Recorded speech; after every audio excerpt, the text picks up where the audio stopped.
In September 2023, in the town of Lakeview, Minnesota, police responded to a disturbance call from an apartment on St. Margaret Street. Upon entering, officers found 30-year-old Liam Andrews dead from multiple stab wounds. Sitting in shock next to his body was his 27-year-old girlfriend, Maddie Hope, holding a strange amulet in her hands. Mysterious symbols drawn in blood were found on the walls, along with hidden cameras and altars suggesting ritual practices. Maddie Hope was born in 1996 in Pineview, Indiana, into a family deeply rooted in religious and occult beliefs. Her mother, Sarah Hope, performed rituals to protect them from demons, and from a young age, Maddie participated in these ceremonies.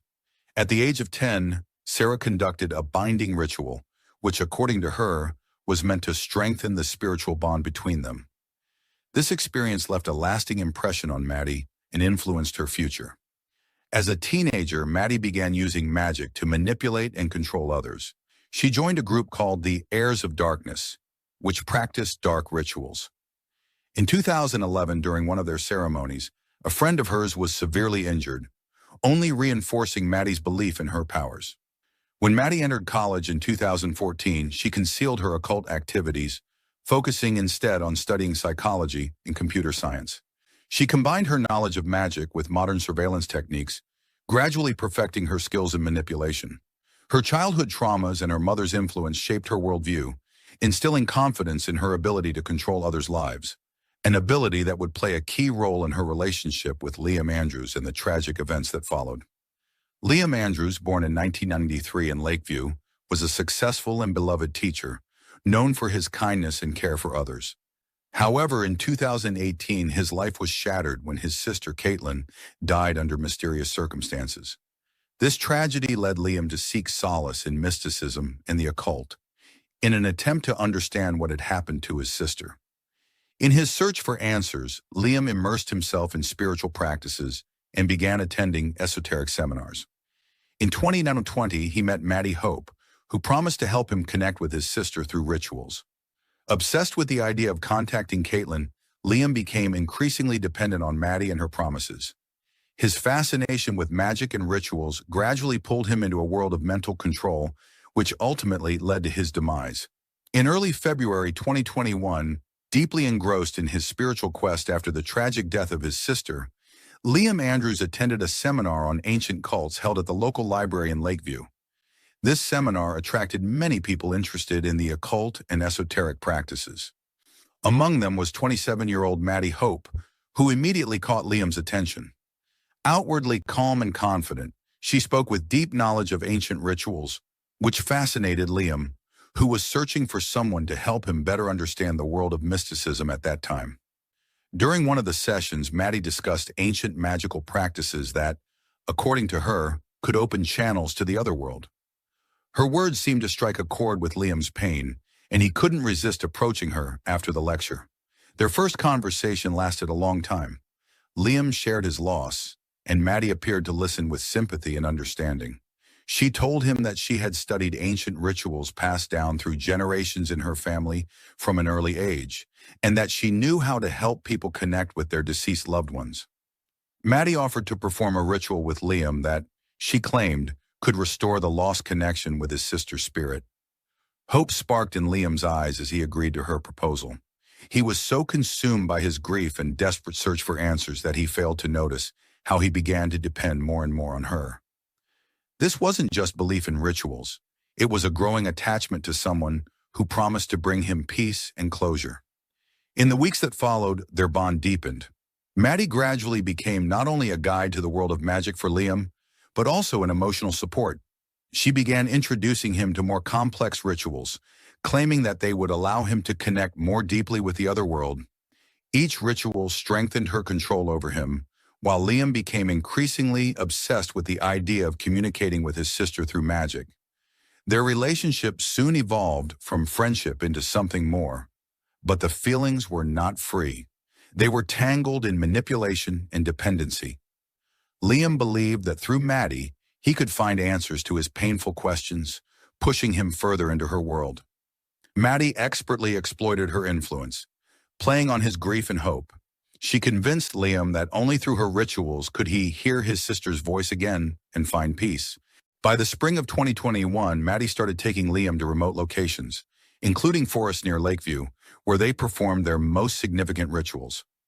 According to her, these places had special energy essential for contacting spirits. During one of these rituals, she claimed to feel Caitlin's presence and told Liam he needed to delve even deeper into the rituals to strengthen the connection. He eagerly agreed, unaware that with each new ritual, his dependence on Maddie grew stronger. By the summer of 2021, Liam was completely under Maddie's influence. He followed her everywhere and believed her every word. Their conversations increasingly centered around occult topics, and Liam began distancing himself from his family and friends. He believed they couldn't understand the depth of his spiritual quest, while Maddie became his sole source of truth. All of this occurred as he felt increasingly that he was on the verge of receiving long-awaited answers about his sister's death. Maddie, on her part, sensed that her control over Liam had solidified. She began manipulating not only his emotions, but also his reality. In one of her letters, she claimed that dark forces surrounded him and that they needed to intensify their rituals to protect him. These manipulations further cemented Liam's mental dependency on her, isolating him from the outside world and making him a fully controlled object of her will. Their fateful meeting and the events that followed turned Liam from a strong, confident teacher into someone completely dominated by Maddie's magical power. This connection ultimately led to the tragic events that became the inevitable outcome of her manipulations and his belief in finding peace through mysticism. By the summer of 2021, the relationship between Liam and Maddie took a darker turn. Liam, still mourning his sister's loss, became more submissive to Maddie's influence as she continued to convince him of her unique abilities. According to Maddie, only she could maintain the connection with his deceased sister, and any deviation from the rituals or her guidance could jeopardize this spiritual bond. Under the guise of protecting him from dark forces that supposedly watched over him, Maddie began to exert more control over his daily life. She urged him to avoid certain people, claiming they carried negative energy that could disrupt their rituals. Immersed in mysticism, Liam trusted her more and more each day, gradually becoming isolated as his social circle shrank to just a few people, and his life grew increasingly confined. At this time, Liam began changing his habits, following Maddie's strict instructions. She started dictating what he should eat, when he should go to bed, who he should speak with, and when. Every aspect of his life became intertwined with her rituals. She convinced him that every step he took had to follow specific magical principles, or else his connection with his sister could be destroyed forever. These practices grew increasingly rigid, and Liam, once strong and independent, gradually lost control over his own life. Maddie orchestrated elaborate rituals, often performed in secluded places where they remained alone for days at a time. During one such ritual in September 2021, deep in a remote forest, she made Liam spend several hours in complete silence, surrounded by candles and talismans. Maddie told him this was necessary for spiritual cleansing and strengthening the connection with his sister. After these rituals, Liam often felt exhausted and confused, but he continued to believe in their importance. With each new ritual, Maddie strengthened her control over Liam. She began using magical symbols and occult ceremonies, claiming they enhanced protection from dark forces. In reality, these symbols and rituals were merely tools to further dominate him. Liam became so consumed by these practices that he could barely distinguish between reality and magic anymore. By the fall of 2021, his condition started raising serious concerns among the few friends he had left. Liam grew more distant and secretive, barely keeping in touch with colleagues and loved ones. He reassured them that he was working on an important spiritual project and refused to discuss the details. Those who once knew Liam as a joyful and kind teacher could no longer recognize him. He had become a recluse, obsessed with strange rituals. Maddie continued convincing Liam that their rituals were the only thing keeping his connection with his sister intact. She frequently reminded him that if he didn't follow her instructions, the bond would be lost forever. Liam, increasingly immersed in the rituals, completely lost his ability to critically assess what was happening. His obsession with the ceremonies and his dependence on Maddie only grew stronger. In November 2021, Maddie proposed a new ritual to Liam, which she called the full channel opening. This ritual involved the use of more dangerous tools, including knives, which scared Liam, but he was too afraid to refuse. Maddie assured him that this was the final step toward full spiritual contact with his sister. Under her pressure, Liam agreed. In the weeks leading up to the tragic end, Liam became entirely consumed with preparing for the ritual. He was convinced that he would finally be able to establish the long-awaited connection with his sister and maybe even hear her voice. This ritual became his life's goal, and he surrendered fully to Maddie's control, who now dictated every aspect of his existence.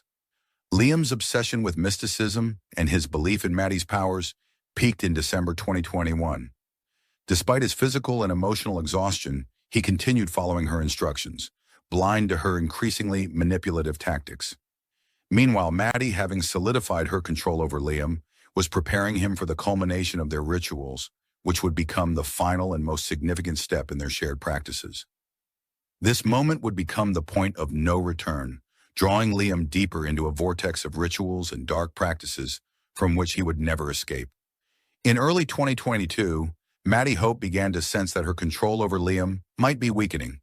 Despite his complete reliance on the rituals and belief in her powers, she couldn't ignore the occasional doubt that surfaced in him. These moments made her anxious that Liam might try to break free from her influence, or even worse, seek help from the few remaining friends he had left. To prevent this, Maddie decided to take more radical measures. In February 2022, she purchased small hidden cameras that could be disguised as everyday objects. Using her key to Liam's apartment, she installed them throughout his home. The cameras were concealed in items like the wall clock, a bedroom lamp, and even the bookshelf in the living room. These devices allowed Maddie to monitor Liam's actions around the clock, even when she wasn't physically present. Maddie explained the need for these measures to Liam, claiming that they were meant to protect him from invisible threats, evil spirits that might enter his life.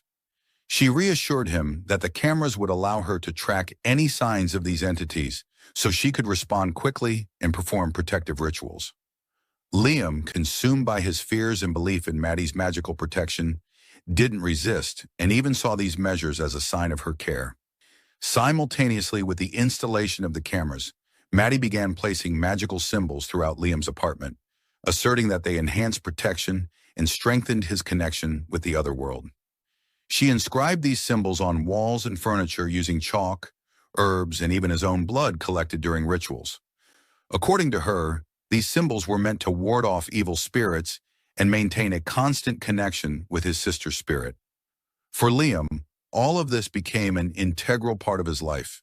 He fully trusted Maddie and believed that her actions were aimed at protecting him and aiding in his spiritual quest. However, over time, his mental state began to deteriorate. The symbols she left around the apartment started to cause him fear and anxiety, especially when he couldn't understand their meaning. Liam started noticing strange things. Sometimes it felt like someone was watching him, like his thoughts were being read and controlled. The psychological pressure from Maddie intensified. Liam felt increasingly overwhelmed and confused. He noticed mood swings but didn't realize they were the result of Maddie's constant control. The cameras she had installed only heightened his feeling of being under constant surveillance, though he didn't yet understand that Maddie was behind it. By March 2022, Liam began to have doubts and questions, but each time he tried to discuss them with Maddie, she used her manipulative tactics to convince him that everything was for his own good. She insisted that his doubts were signs that dark forces were trying to enter his life, and that he needed to trust her methods and rituals even more. At times, Liam felt like he was losing himself. His world had shrunk to the confines of his apartment, filled with symbols and hidden cameras. Every step, every thought was under Maddie's control, and she used every method at her disposal to keep him in her grasp. She continued to convince him that the only way to maintain his connection with his sister and protect himself was to follow her instructions without deviation. In April 2022, Liam began experiencing panic attacks, driven by a fear of the invisible forces he believed surrounded him. He felt trapped, with no way out. The symbols that had once seemed protective now terrified him. It felt as though the walls of his apartment were closing in on him, the shadows on the walls coming to life. But every time he tried to pull away from the rituals, Maddie intensified her pressure, convincing him that without them, he would be vulnerable to dark forces. The symbols and cameras, which were supposed to offer protection, had instead turned his life into a nightmare. Maddie convinced Liam that he was in danger and that only she could save him. But in reality, she was dragging him deeper into a state of panic and paranoia, from which he could no longer escape on his own. She had created a web around him that not only kept him under her control, but also isolated him from the outside world. By the end of April 2022, Liam was completely disoriented and confused. He could no longer distinguish between reality and the fantasies Maddie had constructed. Each day became a battle with invisible forces that he believed were threatening him. However, he failed to realize that the real threat came from Maddie, who was using his fears and grief to fully control his life. This entire situation set the stage for the tragic events that would soon unfold. Liam was trapped in a situation from which there was no escape, and his fate was already sealed. By the fall of 2021, Liam had started noticing strange things in his apartment. Objects moved, mysterious symbols appeared on the walls. At first, he attributed it to his exhaustion, but one day in November, he accidentally discovered a tiny hidden camera tucked into the bookshelf. Shocked, he found several more cameras hidden throughout different parts of his home. Realizing that Maddie had been spying on him shook Liam to his core. He began to understand that her rituals and actions were not meant to spiritually heal him, but to fully control his life. He recalled how she had distanced him from his friends and family, subjecting him to her will through fear and manipulation. Every step he took, every thought he had, was under her constant watch. Liam tried to express his doubts to Maddie, but she only increased the pressure, accusing him of mistrust and claiming that his doubts were the work of dark forces.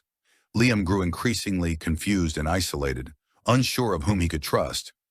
By January 2022, he started contemplating escaping her influence, but his mental state was too damaged.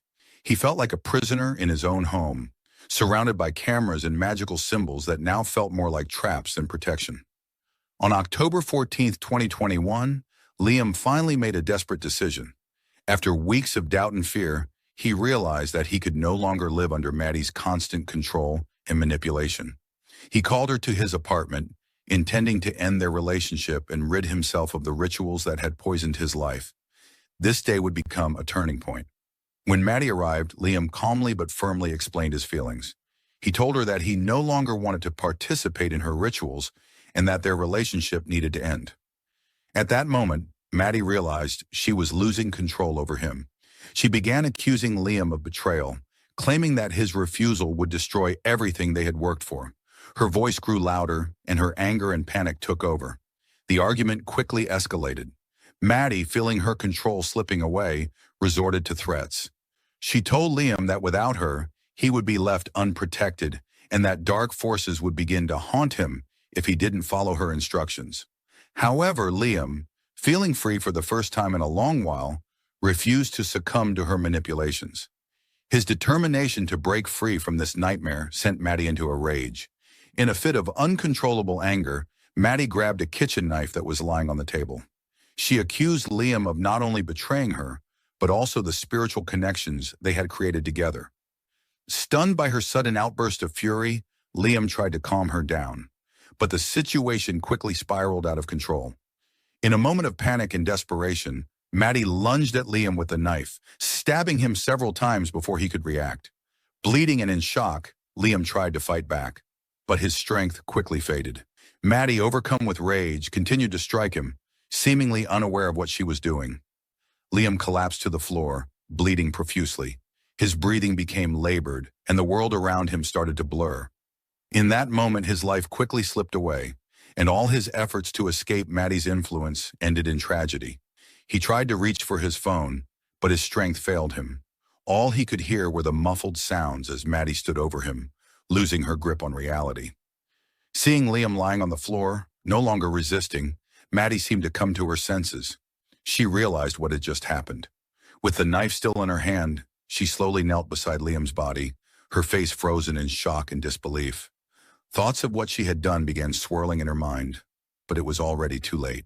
After several minutes of complete numbness, Maddie tried to collect herself and figure out what to do.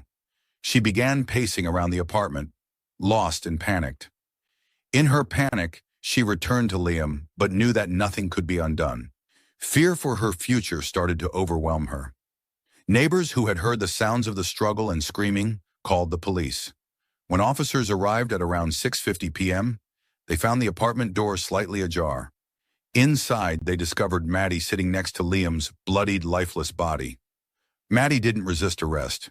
She was in a trance, quietly muttering something about spirits and betrayal.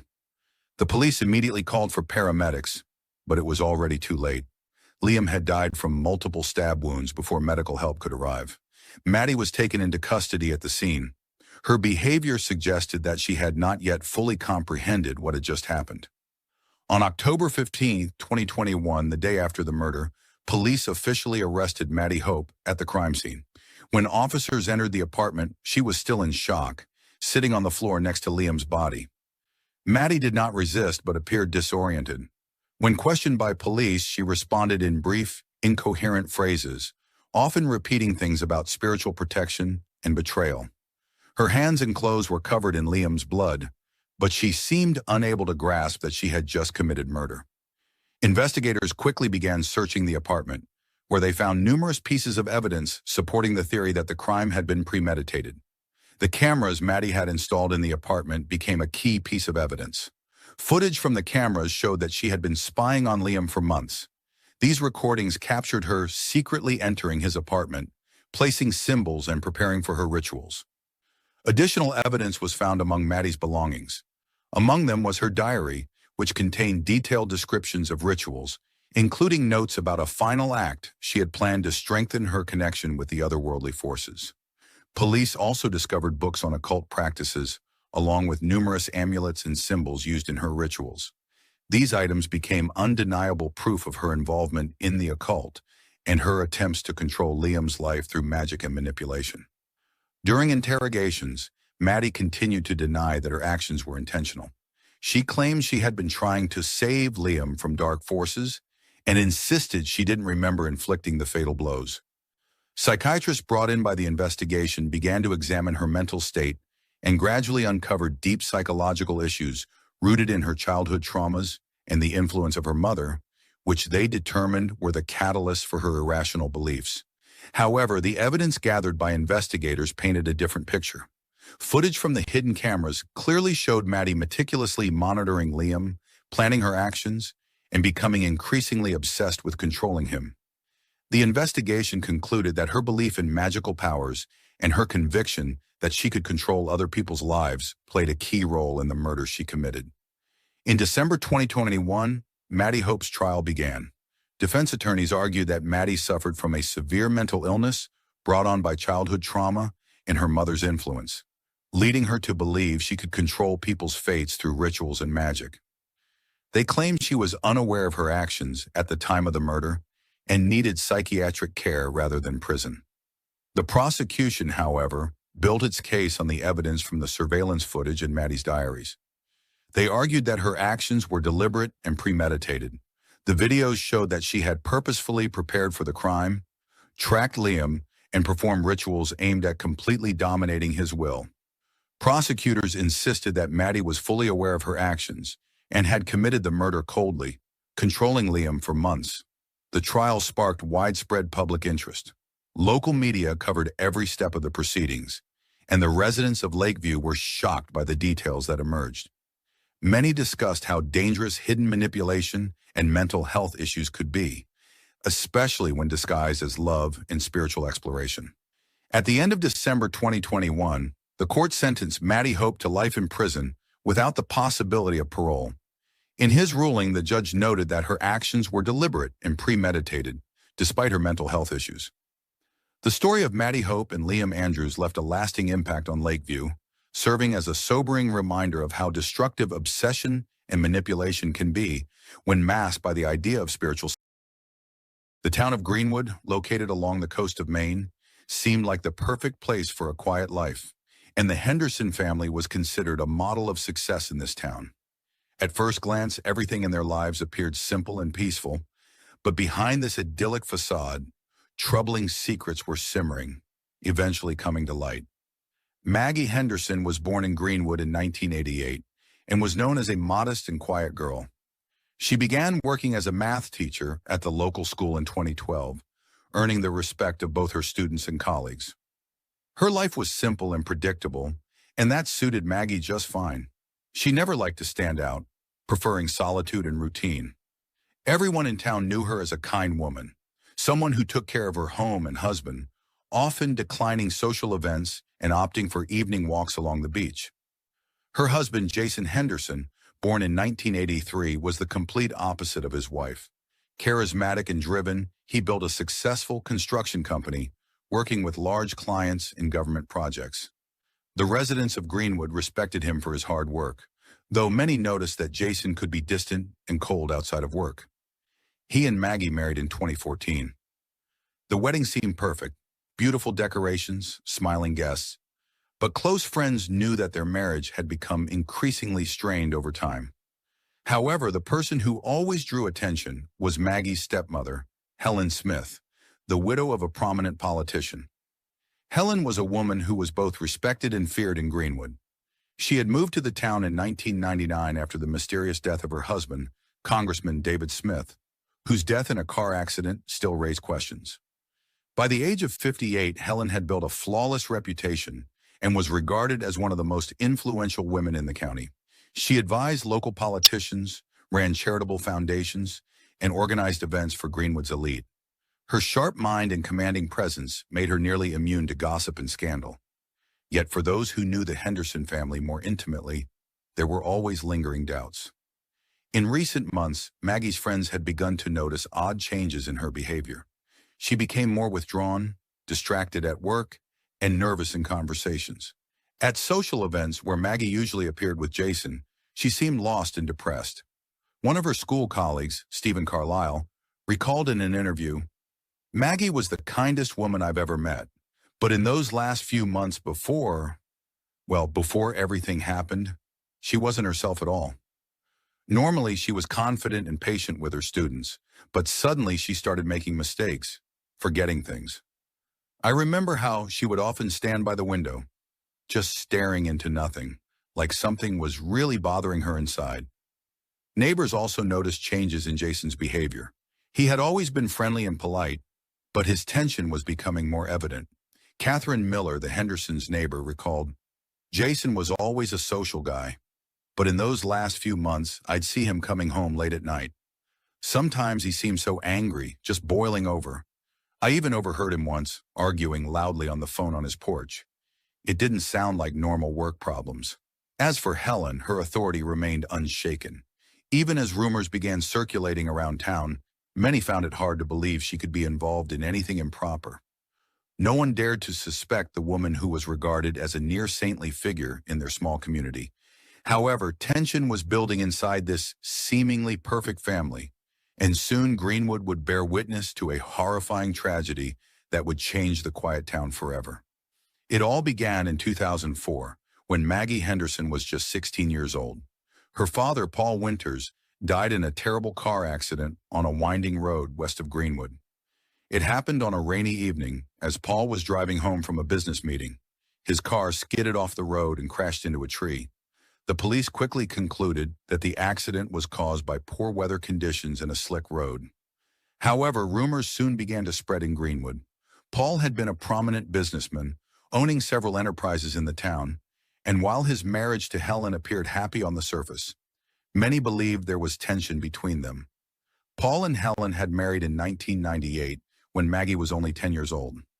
Maggie's mother had died shortly after she was born, and Helen became Paul's second wife. She was older than him by several years and had moved from another state, already a widow of a well-known politician. Helen quickly adapted to her new life, but many suspected her interests were more financial than familial. After Paul's death, these suspicions only grew stronger. Some claimed that Helen had been at the scene that evening, or that she knew something about the car's mechanics that could have led to the tragedy. There were rumors that Paul had been planning a divorce and that his business was facing financial trouble, which he had kept hidden from his wife. However, the police found no evidence of foul play or tampering, and the case was closed. Helen seemed to take on the role of a grieving widow and devoted stepmother. Publicly, she mourned Paul's death and immediately began raising Maggie as her own daughter, sending her to a prestigious private school and ensuring she had everything needed for the future. But for Maggie, things were not so simple. Despite all of Helen's efforts, there remained an unbreakable wall between them. Maggie had always suspected her stepmother was hiding something, but she was too young and too frightened to confront her. At the same time, after Paul's death, Helen gained full control over his business, assets, and properties, including the trust fund set up in Maggie's name. All of this made Helen a powerful figure in the town and gave her access to significant financial resources, further solidifying her standing in the community. Despite all the privileges afforded to her, Maggie always felt overshadowed by Helen. In 2013, several years after graduating from college, Maggie returned to Greenwood to begin working as a math teacher at the local school. That same year, she met Jason Henderson. He had been hired to restore the school's old building, which had needed renovation for years. Their first meeting was entirely by chance. Maggie had stayed late at school, grading papers, when she suddenly heard noises in the hallway. Jason was finishing up some work on the second floor. They crossed paths at the exit, and Jason, with his warm smile and firm handshake, immediately made an impression on her. Maggie felt safe around him. Jason was the kind of man who paid attention to details and created a sense of security, something she had long been missing in her life. Their romance developed quickly. Within a few months, they began dating, and by the end of 2014, they were married. At first glance, their marriage seemed happy. They moved into a cozy house that Jason had built, and Maggie returned to her peaceful routine. However, behind closed doors, their relationship began to slowly unravel.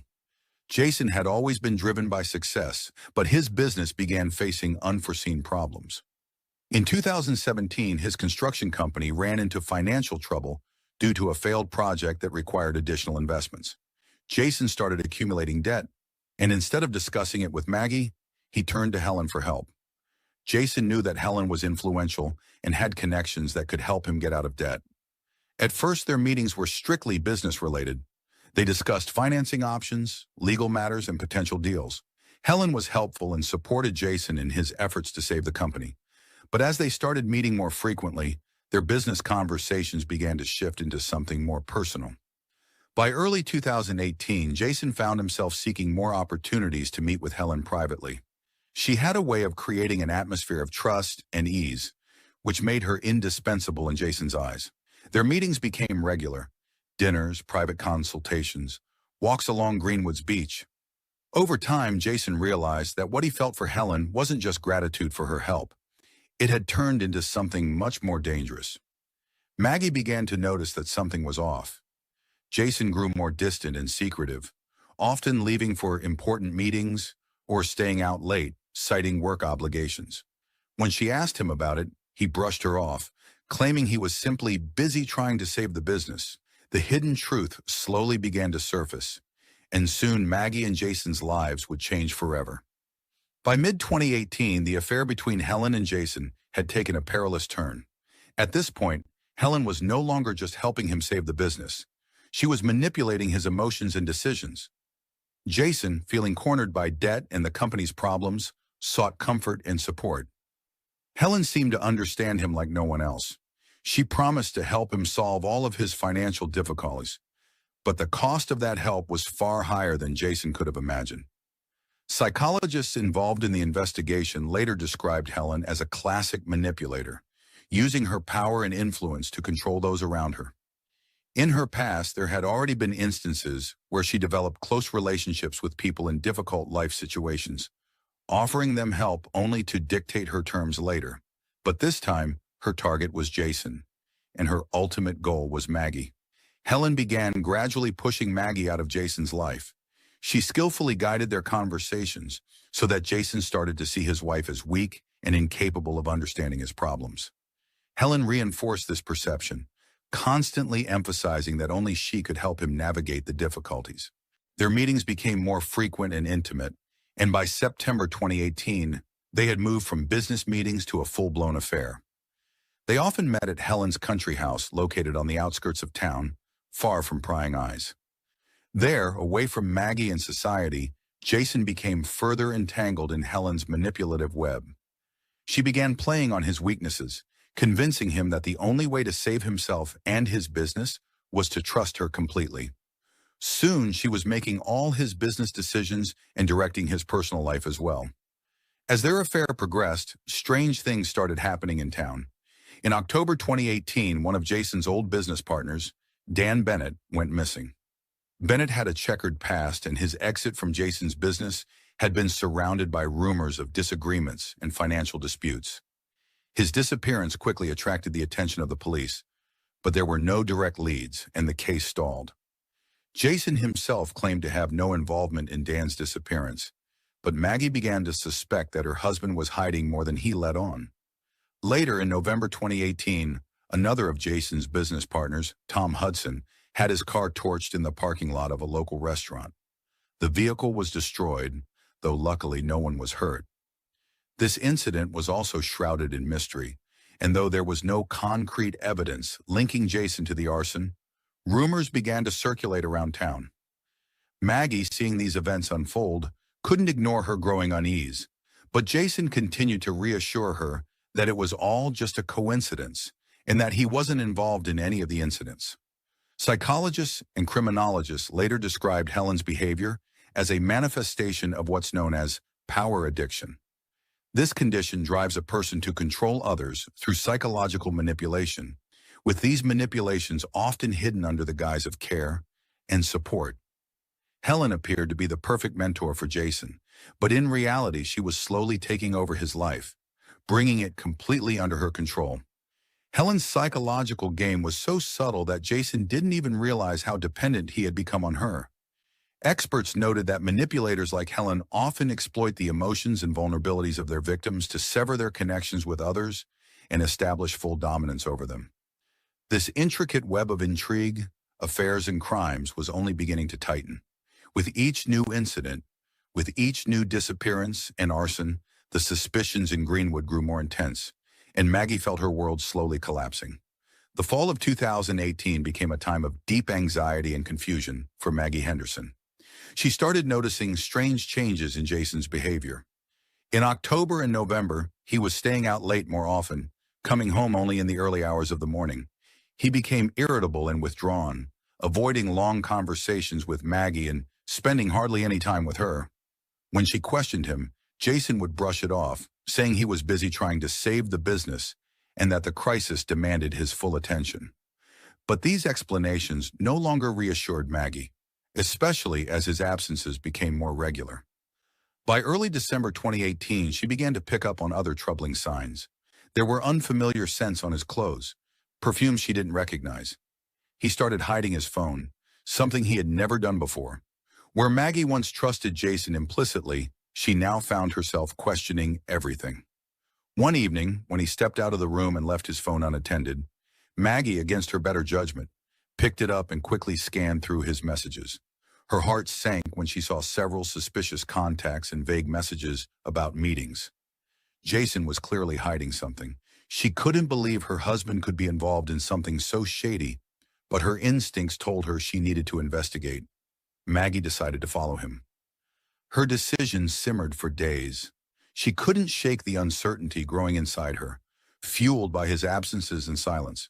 On the night of December 14, 2018, Jason, as usual, told Maggie he'd be staying late at work for an important meeting with potential investors. She nodded as if nothing was wrong, hiding her anxiety. But this time, she decided to follow through.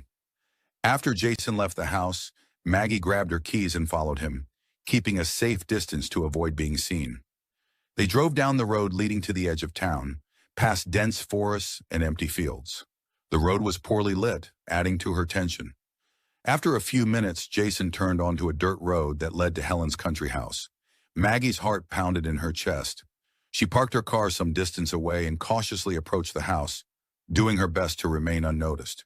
Through one of the house's windows, she saw Jason step inside. The light in the living room was dim, but she immediately recognized the familiar figure of her stepmother, sitting on the couch. A few minutes later, Jason sat down beside her. Maggie stayed in the shadows, holding her breath, as Helen leaned in toward Jason and gently touched his cheek. Their interaction appeared intimate, and soon they were wrapped in each other's arms. Maggie froze in place, Everything inside her seemed to shut down from the shock and betrayal. Watching the scene unfold, she realized that her worst fears had come true. She quietly backed away from the window and made her way to her car, careful not to reveal her presence. Inside, her emotions churned violently, but in that moment, she couldn't make any decisions. She needed more information. Returning home that night, Maggie tried to process everything she had witnessed. She felt like she was standing on the edge of a cliff. This wasn't just her husband's betrayal, it was the betrayal of her stepmother, the woman who had taken her place in Jason's life. Maggie had always known Helen to be a manipulator, but now she realized just how deeply her stepmother had infiltrated their lives. She couldn't just stand by and watch as her marriage and family crumbled. In the following days, Maggie decided to continue her investigation. She began digging through Jason's documents, checking his bank statements, and uncovering suspicious transactions that didn't align with his claims of business meetings. Every new fact only fueled her suspicions, but what troubled her most was that Helen, the woman who was supposed to care for her after her father's death, had become entangled in such a dirty and destructive game. Maggie felt trapped now, but she was determined to uncover the full truth.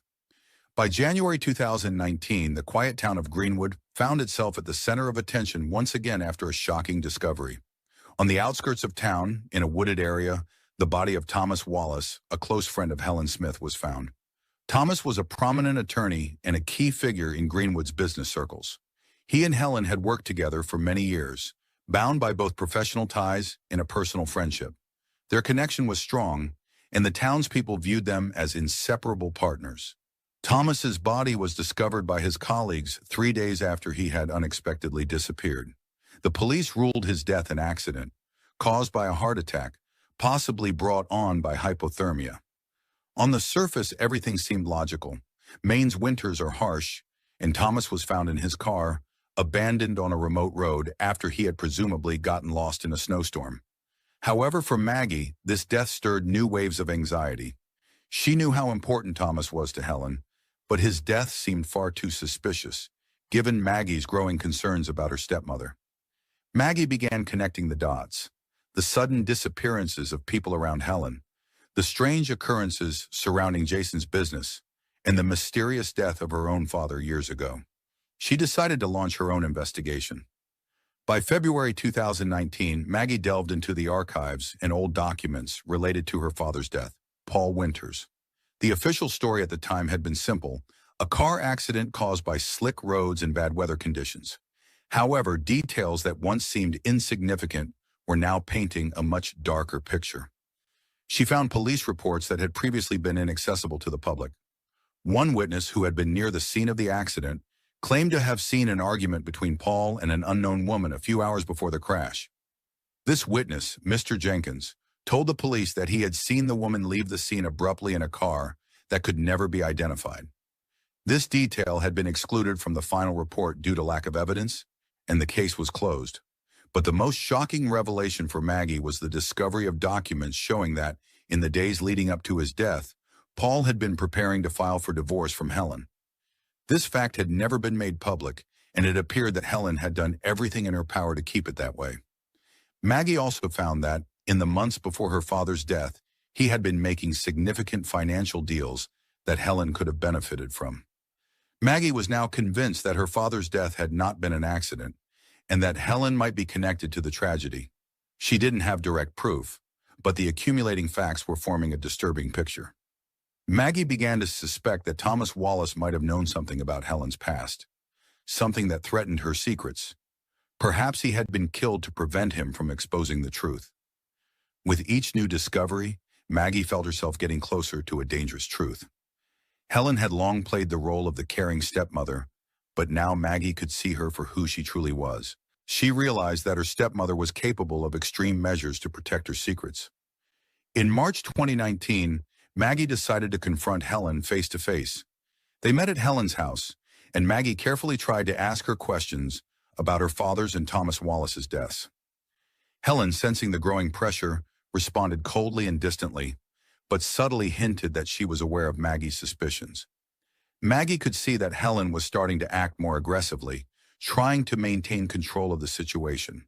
A few days after that conversation, Maggie received an anonymous message. It warned her to be careful, suggesting that she was in danger. For Maggie, this was a clear sign that Helen would stop at nothing. Now Maggie understood that her life might be at risk. From that moment on, events began to escalate. Helen started plotting a new tragedy to eliminate any potential threats. Maggie found herself at the center of a tense game where the stakes were incredibly high and every move could be deadly. By April 2019, on a warm spring night, Maggie Henderson, having gathered all the evidence against Helen, from old documents about her father's death to suspicious transactions in Jason's business, finally decided to take decisive action. She planned to talk to Jason and convince him that they needed to go to the police together.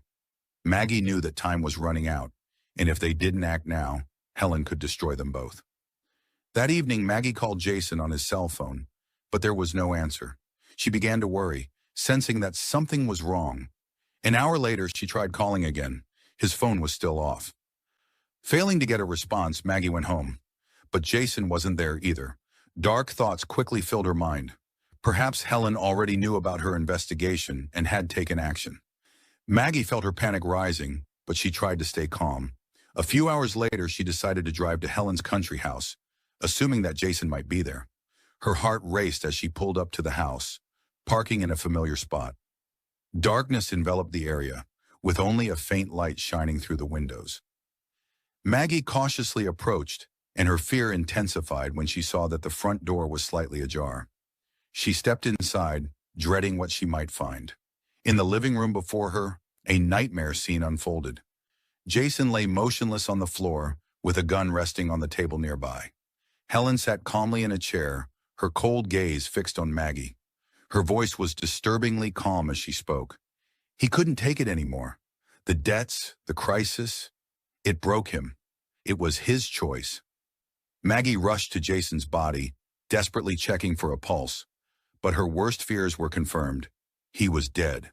Tears streamed down her face as the reality of his loss sank in. Helen, still seated, watched her with a detached, icy expression, adding, "I tried to help him, but he was too weak."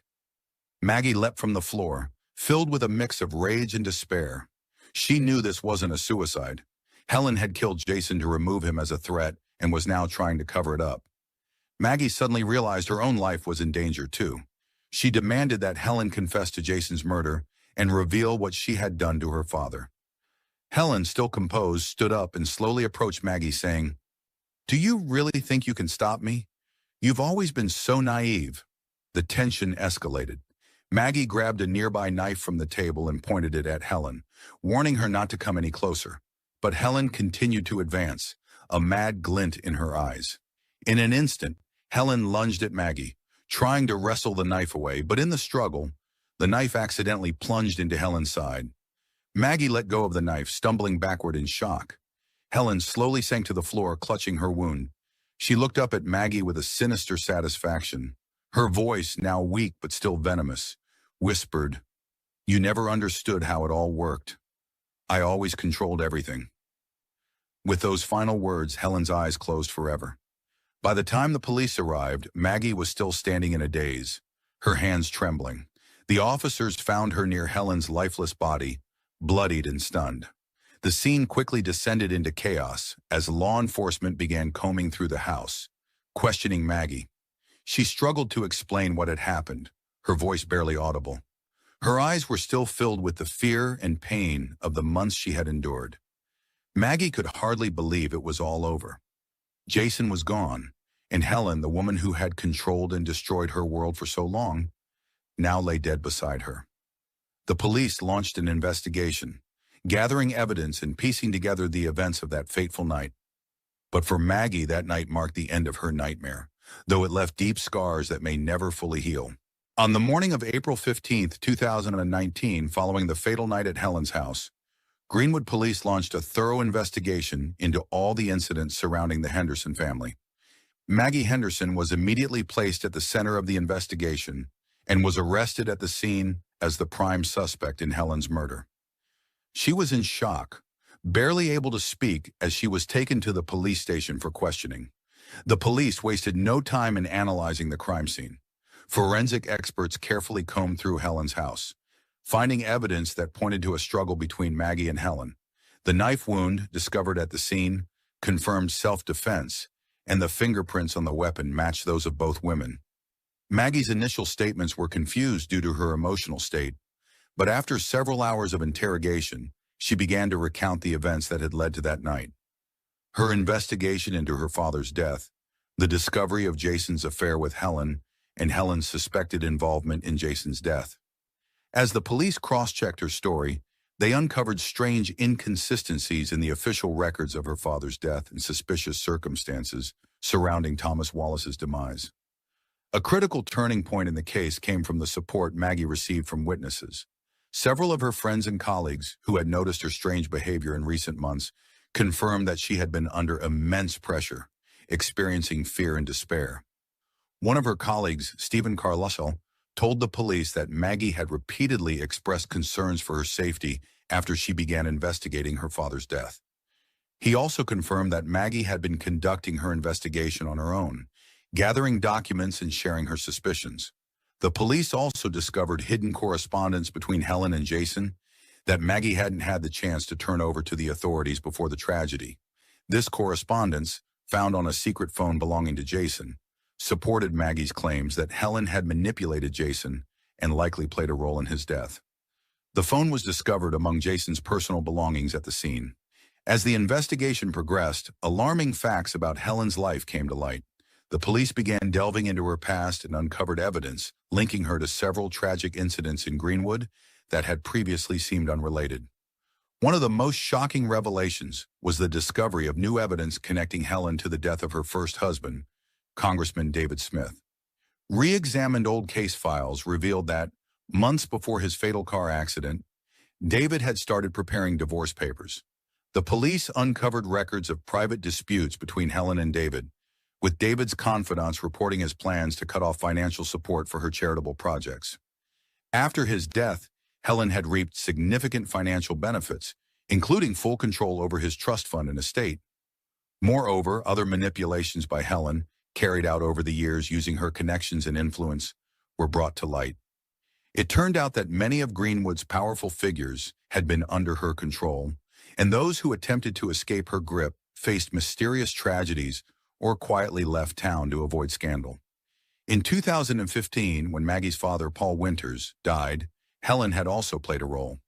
After reviewing archive records, the police determined that, shortly before his death, Paul had been meeting with an attorney to draft new estate plans that would significantly reduce Helen's control over his business and finances.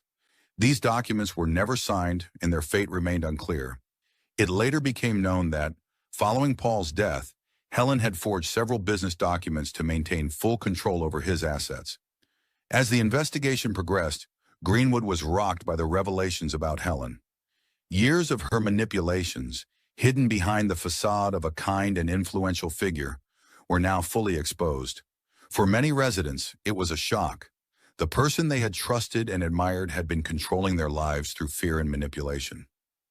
Several months after her arrest, Maggie was cleared of the murder charges when the police confirmed that her actions were in self-defense.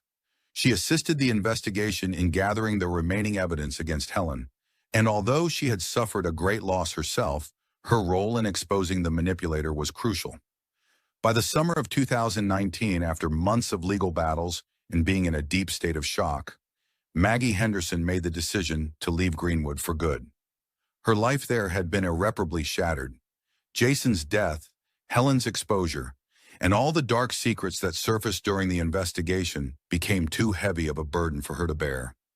Greenwood could no longer be the home Maggie packed her belongings and moved to a small town on the West Coast, far from anyone connected to her past.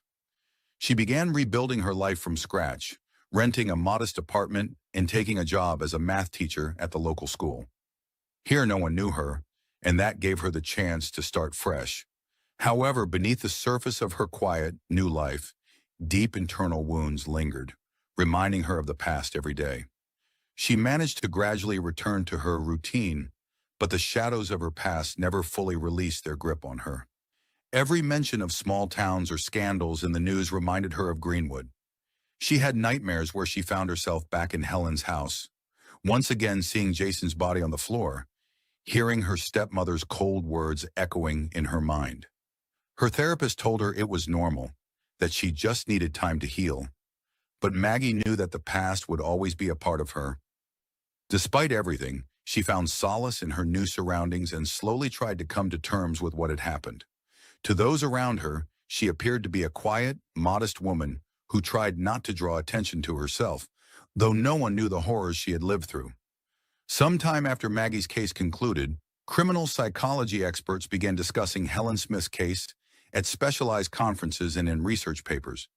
It became a classic example of power addiction, a destructive obsession with controlling not only one's own life, but the lives of everyone around them.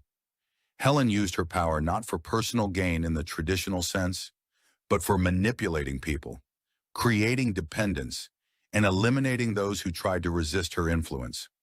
Dr. Emily Grayson, a criminal psychologist, explained at one of the conferences, Helen Smith was someone who used control and manipulation as tools of power. She wasn't seeking wealth or fame in the traditional sense. For her, the main goal was influence over people, creating conditions where she could manage their lives. And that's where her tragedy lies. In the end, she lost control over those she manipulated, leading to her downfall. Experts also discussed Maggie's role in the story. To many, she became an example of someone who managed to escape the dark web of manipulation and expose the truth. Yet psychologists noted that even those who break free from manipulators often remain emotionally and psychologically impacted by their influence for many years.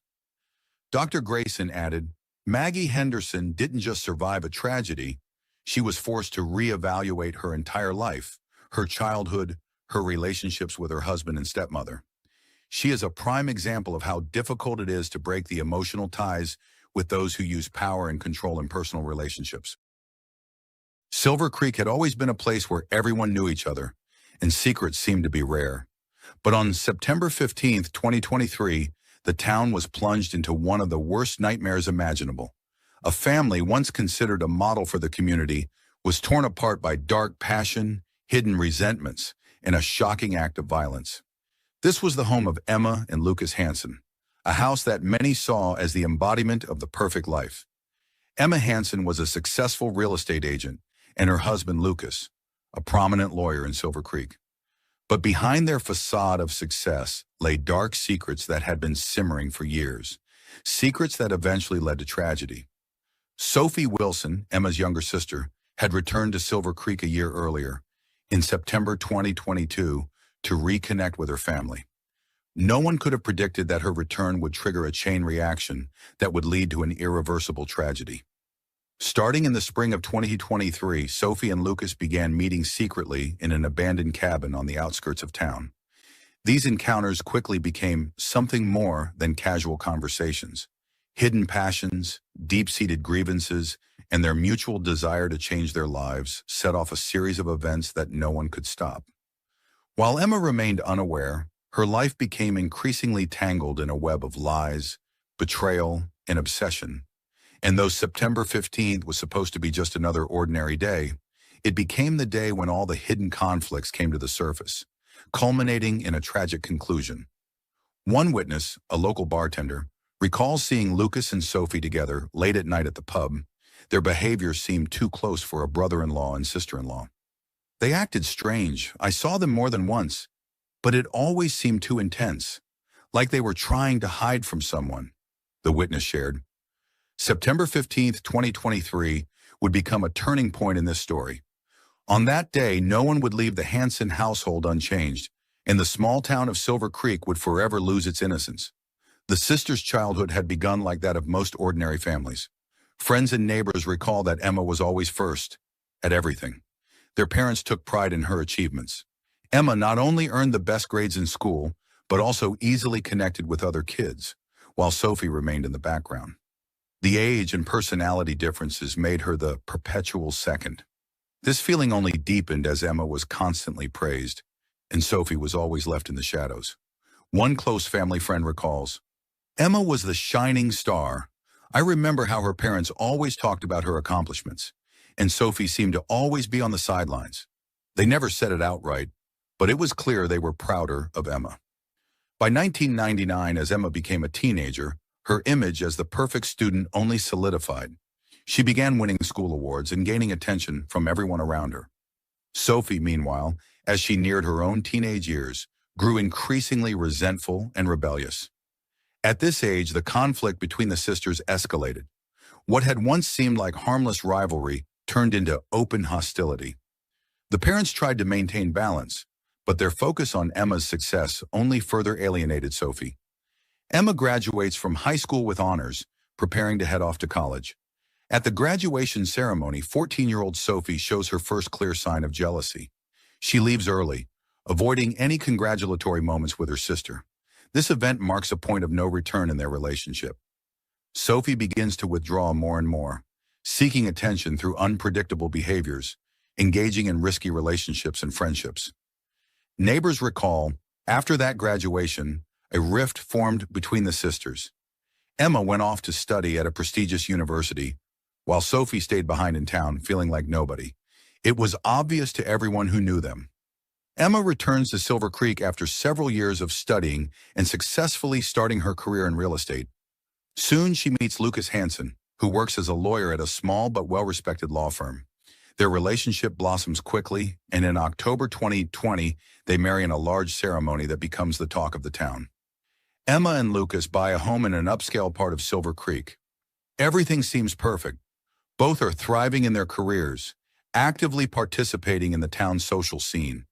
They frequently host dinner parties, gathering friends and colleagues. In the eyes of others, their marriage appears to be the picture of perfection. Everything about their lives seems harmonious and peaceful, but beneath this facade, cracks were starting to form. Lucas's friends recall, Lucas was very successful in his work, but I think he always felt the pressure to be flawless. Everyone knew he was stressed about his career. He tried hard to be the perfect husband for Emma, but over time, that pressure built up. Emma also began to notice their relationship becoming more formal. Lucas was spending more and more time at work, while Emma tried to maintain the appearance of happiness. This was only the beginning of the looming crisis in their marriage. After many years away, Sophie returns to Silver Creek. During that time, she had hardly kept in touch with her family, moving from one city to another. She came back more confident, but shrouded in mystery. Those who knew her before immediately noticed the changes in her behavior. Sophie was no longer the vulnerable girl they remembered. She appeared strong, but also unstable. Neighbors noted Sophie was always different, but when she returned, there was something unsettling about her. She rarely talked about where she'd been or what she'd done all those years. But there was this strange coldness in her. In October 2022, Sophie moves in with Emma and Lucas under the pretense of looking for work and starting fresh. Despite their old grievances, Emma decides to support her sister and offers to let her stay with them for a while. But this was just the beginning of new problems. One of Emma's friends recalls, Emma always tried to help Sophie despite their past conflicts.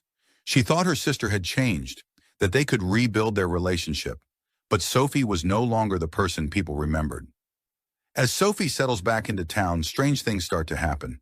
She behaves mysteriously, often disappearing for days at a time, and her words don't always match her actions. Each day, the tension between the sisters grows, and Sophie begins showing an interest in Lucas, which becomes the catalyst for the catastrophe that would soon unfold. Silver Creek, once a quiet and peaceful town, began to notice dark changes, though no one yet realized the true danger Sophie posed. On October 5, 2022, Sophie moved into Emma and Lucas's home with the promise of starting over. She explained her decision as a desire to rebuild her relationship with her sister and find a new job in Silver Creek. Emma, hopeful for better family relations, agreed to take her sister in, unaware that her life was about to change forever. At first, life in the Hansen household went as planned. Sophie was friendly and tried to help around the house. However, after a few weeks, her presence began to feel oppressive. Neighbors recalled that Sophie was often home alone while Emma and Lucas were at work, and her behavior became increasingly strange. We noticed Sophie standing by the window for hours, staring into space or writing in a notebook. She hardly interacted with anyone, as if she was lost in her own thoughts. By late October 2022, tensions in the house had escalated. Lucas began noticing that Sophie was frequently seeking excuses to be alone with him. She would ask for help with her resume or seek career advice. At first, this seemed innocent, but over time it became clear that her attention towards him extended beyond friendship. Emma also began sensing that the atmosphere at home was changing. Sophie displayed an excessive emotional dependence on Lucas and increasingly inserted herself into their conversations. Interviews with Emma's close friends revealed that it gradually became evident Sophie's return was no coincidence.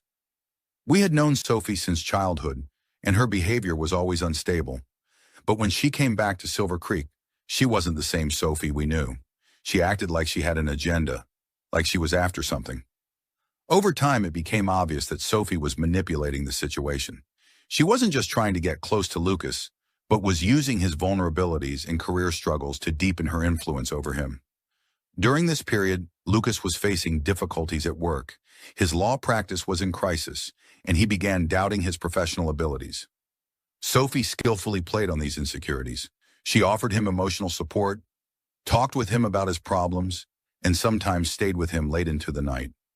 Lucas found relief in Sophie's company, as Emma was busy with her career and often didn't give him enough attention. However, Sophie subtly shifted her role in Lucas's life, from the vulnerable younger sister to the seductress, gradually eroding his emotional connection to Emma. She began to flirt with him, but did so subtly that Lucas didn't realize what was happening at first. This led to a dual tension. On the surface, he maintained his marriage to Emma, but internally, he started to feel drawn to Sophie. On one hand, Sophie was working to destroy Emma's marriage, but her motives went beyond simple seduction. Psychologists who studied the case explained her actions as an attempt to control those who had once dominated her life. She had always felt that Emma was ahead of her, and now it was time for her to take revenge and assert control over the family that had once rejected her. Sophie's manipulations became more overt. She began using blackmail, threatening to expose their increasingly intense encounters. Under the guise of support, she gained more and more emotional control over him. Lucas felt trapped, but his fear of ruining his life compelled him to comply. An interview with a criminal psychology expert shed light on Sophie's behavior. Sophie was an expert manipulator. She exploited Lucas's vulnerabilities to completely capture his attention. This is typical behavior for someone with narcissistic or borderline personality disorder. She wasn't just seeking physical closeness. She wanted complete control over someone who could give her a sense of power. Throughout the winter of 2022, the situation only worsened. Sophie and Lucas spent more and more time together. Emma noticed their closeness, but didn't fully grasp the extent of what was happening. By early 2023, the tension in the Hanson household had reached a breaking point. Emma began noticing oddities that at first seemed minor, but their frequency raised her concerns. She noticed that certain items in the house would disappear or be found in the wrong places. At first, it was small things, missing jewelry or documents, but eventually more significant items began to vanish. In the evenings, Emma overheard hushed conversations from another room, but when she entered, she would only find Sophie, seemingly busy with her own things. Things became more alarming when Emma started noticing frequent late-night calls to Lucas's phone. Each time she asked who was calling, he would respond evasively or claim they were work-related. These small inconsistencies began taking a toll on her mental state. Emma tried to find logical explanations, but with each passing day, her suspicions only grew. Sophie, in turn, actively used these moments to create tension between Emma and Lucas. She manipulated Emma, making subtle comments that caused her to doubt her perception of reality. Sophie would intentionally bring up topics that triggered Emma's anxieties, pushing her toward the idea that she was losing control over her life. Emma's friends recalled, "She would often talk to us about the strange things happening at home. She felt like she was losing control of the situation, but couldn't figure out what exactly was going on. She started to think she was going crazy." During this time, Lucas grew more distant. His late nights at work and increasing secrecy gave Emma even more reason to suspect something was wrong, though she couldn't piece together the full picture. Meanwhile, Sophie was doing everything she could to drive a wedge between them, feeding Emma's suspicions and deepening the emotional divide. From the moment Sophie began manipulating Lucas, their relationship gradually evolved from innocent conversations to more intimate encounters. It all started with discussions about his work struggles and growing feelings of isolation in his marriage to Emma. Sophie used these moments to get closer to him emotionally, offering him the support and understanding he felt he was no longer getting from his wife. One such encounter took place in February 2023, when Sophie suggested they spend the evening together to help him sort through some documents. The evening began with casual conversation but slowly escalated into something more. Sophie carefully guided their dialogue, bringing up topics that touched on his emotions and feelings. Lucas didn't immediately realize he was being drawn into Sophie's carefully laid trap. These weren't just conversations, one of Lucas's friends recalls. She knew how to play on his emotions. At first, it all seemed innocent, but soon he started talking about her like she was his salvation. Over time, their meetings became more frequent and intimate.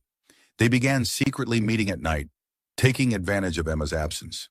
Sophie skillfully played on Lucas's attraction, stirring emotions in him that he had long suppressed. She made him feel special, devoted only to her, creating a growing dependency on their relationship.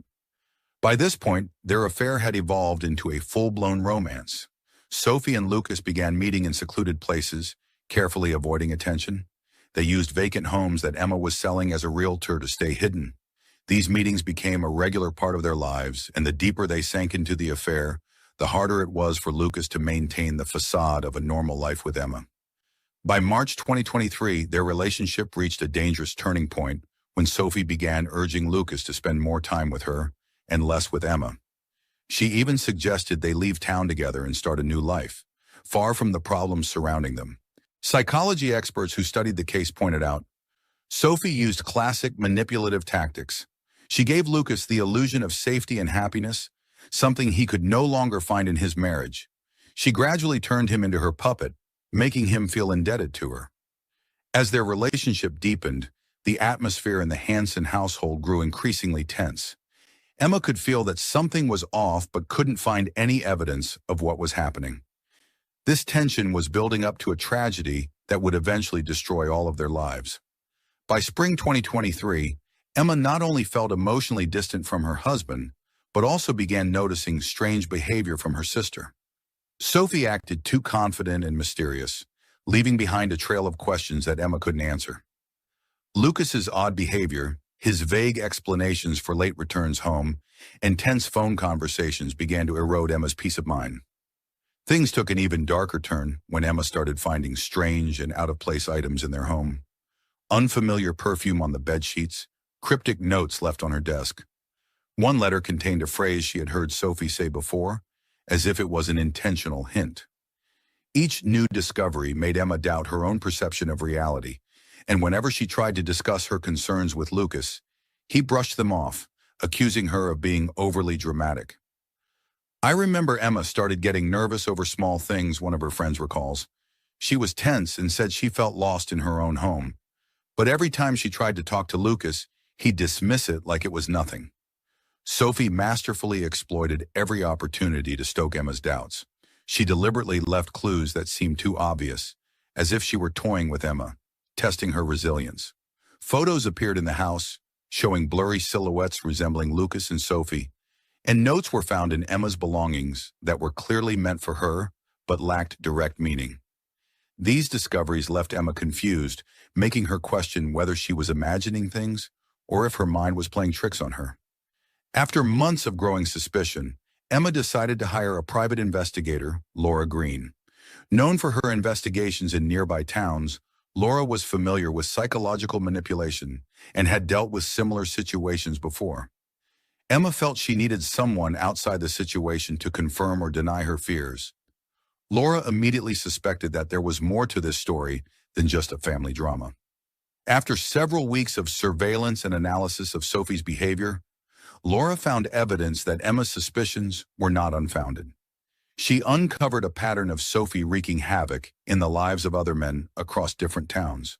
What initially appeared to be coincidences, broken relationships, affairs, financial problems, soon connected to a larger pattern, with Sophie at the center of it all.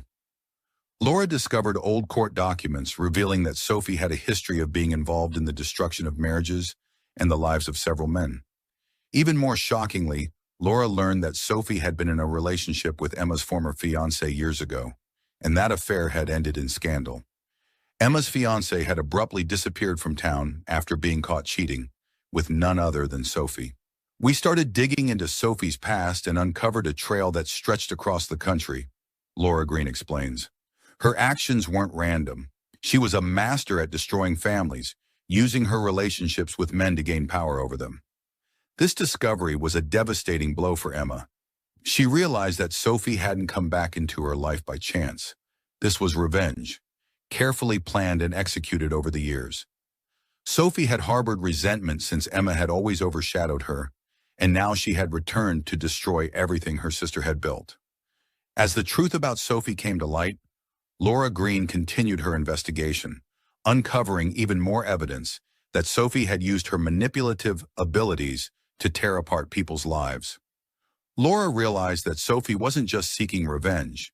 She was pathologically addicted to controlling others. Emma found herself at the center of a complex game, with Sophie as the expert player and her life as the ultimate prize. The climax of these events drew closer as Emma realized she could no longer trust anyone, not even her own husband. The investigation led by Laura Green uncovered a startling truth. Sophie wasn't merely obsessed with destroying Emma's life. Her actions ran deeper and darker than originally thought. Sophie had lived her entire life feeling that Emma had stolen her fate. Everything she could have had, Emma possessed. This wasn't just jealousy over success or marriage. For Sophie, it became a personal crusade for vengeance. It became clear that Sophie's behavior was driven not only by envy but also by deep psychological instability. Her entire life had been filled with drama, centered around the men she tried to control. Each of her relationships followed the same pattern. She would capture their attention, create emotional dependency, and then destroy their lives through affairs and manipulation. This was her ingrained behavioral pattern, rooted in her psychological issues. Psychologists involved in the case proposed theories about Sophie's possible disorders. Sophie exhibited signs of narcissistic personality disorder. She constantly craved attention and validation, but couldn't maintain healthy relationships. She sought dramatic power struggles in relationships where she could control everyone around her. It was her way of asserting her significance. Psychiatrists suggested that her motivation to destroy Emma's life stemmed from a deep sense of injustice. Sophie felt that her destiny had been stolen, and she was intent on exacting revenge by taking away from her sister what she believed was rightfully hers. Amid increasingly intense encounters with Lucas, Sophie began to feel that her grip on the situation was slipping. Lucas, overwhelmed with guilt, started trying to distance himself from her, but Sophie had no intention of letting him go. Her obsession with Lucas turned into paranoia, and she began blackmailing him with threats to expose their affair. Sophie threatened to tell Emma everything unless he stayed with her. She emotionally manipulated him, claiming that he was the only one who could save her from her destructive life. It was a classic case of emotional blackmail, said one of the therapists who studied the case. She used his guilt and fear to keep him close. She threatened not only his marriage but his career and reputation as well. Lucas found himself trapped. He could no longer control what was happening and felt his life was crumbling. He was under intense pressure, knowing that if the truth about the affair came out, it would destroy not only his relationship with Emma, but his career too. He felt caught between Sophie and his conscience, unable to find a way out of their toxic relationship. By September 2023, Emma began noticing more and more oddities in both Lucas and Sophie's behavior. Her suspicions were confirmed when she accidentally discovered messages between them on Lucas's phone. This was the final straw. Emma realized that Sophie hadn't just interfered in her life, she had intentionally been working to destroy it. Emma decided to take action and prepared for a direct confrontation with her sister. On the evening of September 14th, Emma confronted Sophie, demanding explanations for everything she had found.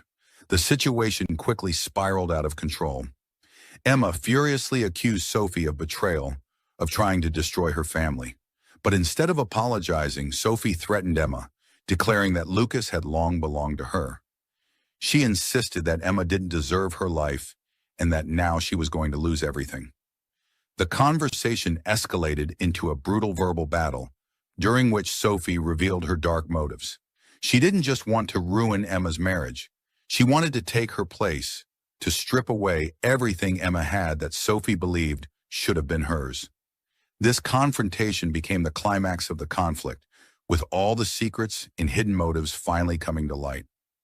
Having lost control of the situation, Sophie became increasingly aggressive, and Emma realized that her sister posed a real threat.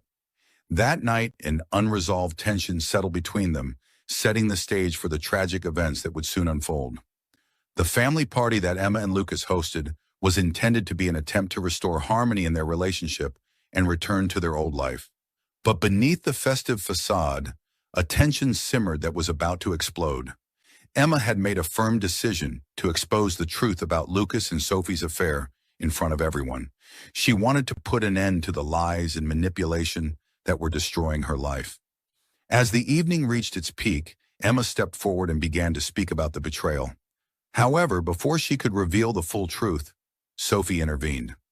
She was prepared for this moment and began blackmailing Emma, Lucas, and even some of the guests, prominent people in town whose secrets she knew. It turned out that Sophie had not only been manipulating her family, but had also entangled other men in Silver Creek, engaging in affairs and collecting damaging information.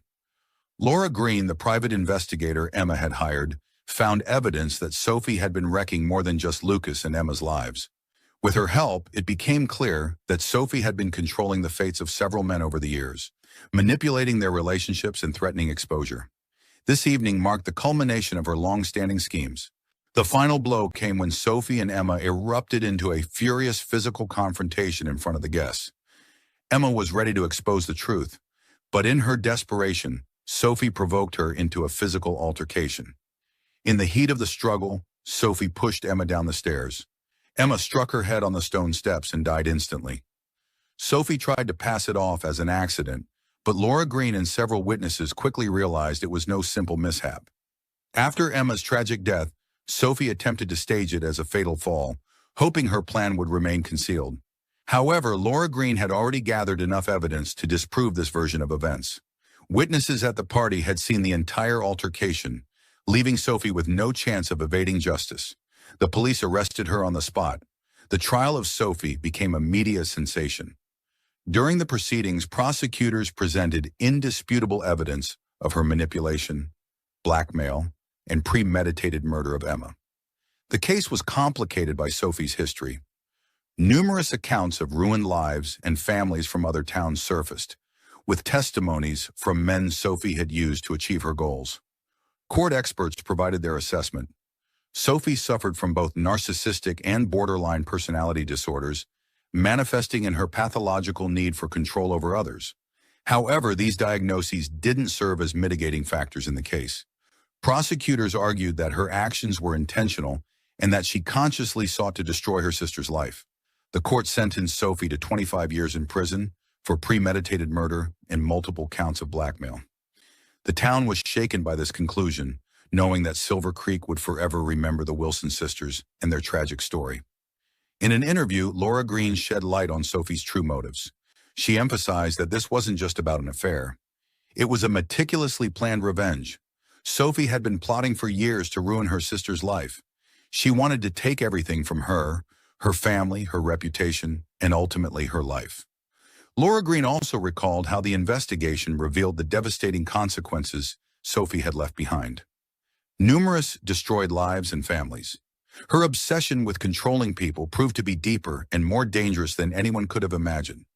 Lucas Hansen, having survived the trial and lost his wife, remained in a deep emotional and moral crisis. His life was utterly shattered, and though he avoided legal charges, he could no longer reclaim his place in society. The story of the Wilson sisters became a true tragedy for Silver Creek, altering the lives of not only those directly involved, but the entire town. The residents would remember this case for years as a stark reminder of how far envy and hatred could go, lurking behind the facade of family.